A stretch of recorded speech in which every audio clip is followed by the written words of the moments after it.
Hello everyone, আজকে আমরা দেখব কিভাবে ডোমেন সেট করতে হয়। অর্থাৎ এখানে আমরা যে ইউজারগুলো ক্রিয়েট করেছি, তো অফিস 365 দেখেন এখানে একটা যেটা হচ্ছে tsoftit.bd.onmicrosoft.com এরকম একটা অপশন আসতেছে। বাট অ্যাকচুয়ালি আমাদের যেটা ডোমেন সেটা হচ্ছে tsoftit.com।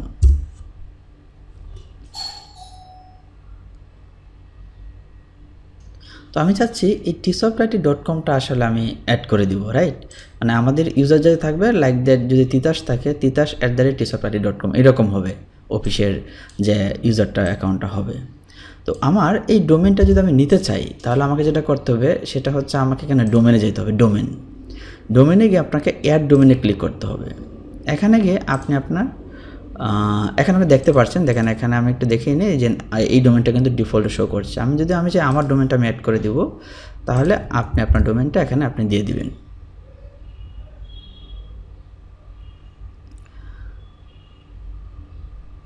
দেন হচ্ছে আপনি জাস্ট নেক্সটে ক্লিক করেন,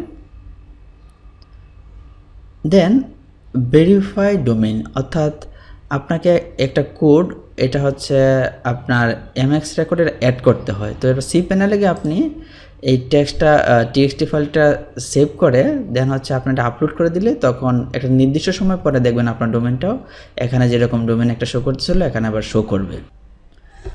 সি প্যানেলে আপনার কন্টেন্টগুলো আপডেট করার পর তখন আপনি এখানে দেখতে পারবেন আপনার ডোমেনটাও চলে আসবে যে সেট আপ কমপ্লিট। দেন এখন যদি চান যে আপনি আপনার একটা ইউজার ক্রিয়েট করবেন যেটা হচ্ছে tsoftit.com এই ডোমেনের আন্ডারে হবে, নট tsoftit.bd.onmicrosoft.com।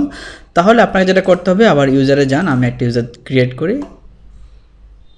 আমরা আগে যখন ইউজার তৈরি করছিলাম তো এই ডোমেনটাই পাচ্ছিল, রাইট? আমি যদি এখন একটা ইউজার ক্রিয়েট করি, দেন লাইক দ্যাট আমি যদি লিখি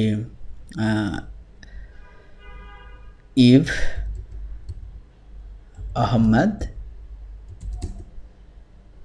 দেন আপনি দেখেন এখন কিন্তু এই ডোমেনটা পাচ্ছে, রাইট? tsoftit.com, right? এই ডোমেনটা পাচ্ছে। আমি চাইলে সুইচ করতে পারি, বাট যেহেতু আমরা চাচ্ছি এই ডোমেনটাই আমি ক্রিয়েট করবো ইউজার, সেই জন্য এটা সিলেক্ট করে আমি এখানে একটা নতুন ইউজার ক্রিয়েট করছি।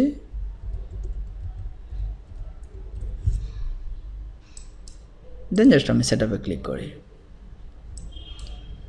দেন next, finish, done, close.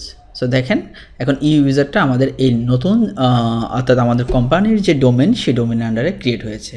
So thank you for watching, take care, bye by.